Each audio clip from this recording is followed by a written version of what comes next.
Okay, for this experiment, fireworks in a jar, you need a jar about 3/4 of the way filled with water, vegetable oil, and food coloring, a fork.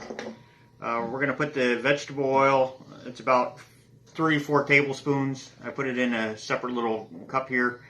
And we're going to add about 3 to 5 drops of each food coloring. So 1, 2, 3. And then we'll go to yellow. 1, 2, 3. Got about 4 in there. Okay, and let's see.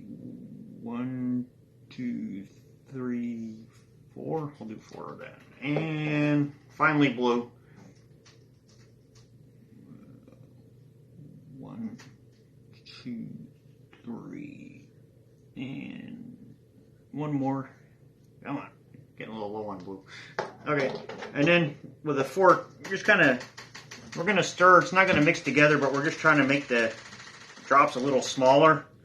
So we don't have the big drops. We have the kind of the tiny drops, the food coloring.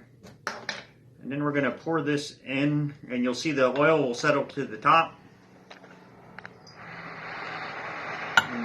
And after a little bit of time, you'll notice the food coloring will start to go down, and we'll have our fireworks in a jar. Actually, we got some red coming down already.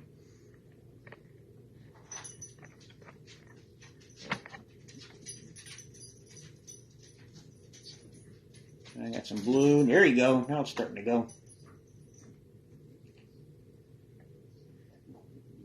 And there's your easy fireworks in a jar, and it'll just keep going like that as the food coloring kind of settles out of the oil at the top.